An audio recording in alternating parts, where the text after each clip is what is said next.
అందరికీ నమస్కారం అండి. ఎలా ఉన్నారు అందరూ? బాగున్నారా? నేనైతే చాలా బాగున్నానండి. కార్తీక మాసం వెళ్ళిపోయింది కదండి. నాన్ వెజ్ మీద పడింది మళ్ళీ. నాన్ వెజ్ తినాలనిపించిందేమో. మార్నింగ్ ఫిష్ను కొంచెం ఏట మాంసం తీసుకొని వచ్చారు. ముందుగా చెప్పారు కాబట్టి అల్లం పేస్ట్ అన్నీ రెడీ చేసేసుకున్నాము. ఏట మాంసం కూడా బాయిల్ చేసేసుకొని కర్రీగా వండేసాము. మా రూబీ చూసారా, మాకన్నా ఎక్కువ మా రూబీకే ఎక్కువగా తినాలనండి. నెల రోజుల నుంచి పాపం దాని మొహాన్ని ఏమీ లేదు. ఇవాళ ఆ వాసన చూడంగానే ఇల్లు వదలటలేదు. చైన్ కూడా తెంపేసుకుంది. ఆఖరికి ఏదో ఒక తాడు ఉంటే మనం పట్టుకోలేమండి, వదిలేమంటే పట్టుకోలేము. అందుకే ఏదో ఒక తాడు కట్టి అట్లా ఉంచాము. పొయ్యి మీదకి ఎక్కేస్తుంది. అందుతే కనుక ముక్కలు కూడా లాగేసుకుందామని, పచ్చి ముక్కలు కూడా తినేసేద్దామని. చేపల కూర ఒక్కొక్కసారి ఒక్కో రకంగా వండుతానండి. ఒక్కొక్కసారి ముక్కలు వేయించి పక్కన పెట్టుకొని ఉల్లిపాయ అంతా వేగిన తర్వాత ఈ వేయించిన ముక్కల్ని, అంటే బాగా వేపడం కాదు, విడిపోకుండా ఉండేలాగా వేయించిన ముక్కల మీద పులుసు పోస్తాను. అలా కాకుండా ఈరోజు ఏంటంటే పులుసు అంతా రెడీ చేసిన తర్వాతే ముక్కలు తీశాను. చాలా బాగుంది. చాలా రోజుల తర్వాత తినడం వల్లేమో చాలా బాగుందన్నారు.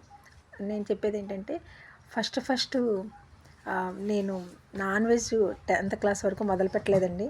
10th క్లాస్లోనే మేము కోటరామచంద్రపురం, అంటే ఇప్పుడు అది ఒకప్పుడు కన్నాపురం, ఇప్పుడు కోటరామచంద్రపురం, జంగారెడ్డిగూడెం దగ్గర. నేను పుట్టింది తెనాలి, పెరిగిందంతా ఏలూరు. 10th క్లాస్ మెమరీస్ అంతా కోటరామచంద్రపురం లూథరన్ హై స్కూల్.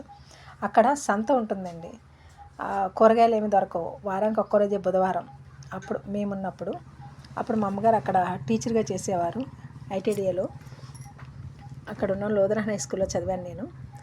అక్కడ మాత్రం ఫస్ట్ స్టార్టింగ్ నేను తిన్నది ఏంటంటే చీరమీను అన్నది మీరు వినే ఉంటారు. చీరలతో గోదావరి ఒడ్డున కానీ లేకపోతే కృష్ణా ఒడ్డున కానీ అట్లా చీర మీద పడతా ఉంటారండి వాటిని చీరమీను. అవి వండడం కూడా డిఫరెంట్ అండి.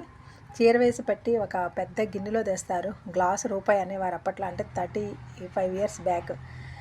గ్లాస్తో పట్టిన తర్వాత దాన్ని ఒక్కొక్క గ్లాసు రూపాయి. అప్పుడు దాన్ని ఏముంది, ఉప్పు పసుపు వేసి బాగా 4-5 సార్లు కడిగిన తర్వాత, డిఫరెంట్ అండి. కూర వండడం కూడా డిఫరెంట్. మసాలా అంతా దానికి పట్టించేసి అంతా ఆ కూర ఆ గిన్నెని తీసుకెళ్ళి పొయ్యి మీద పెట్టడమే.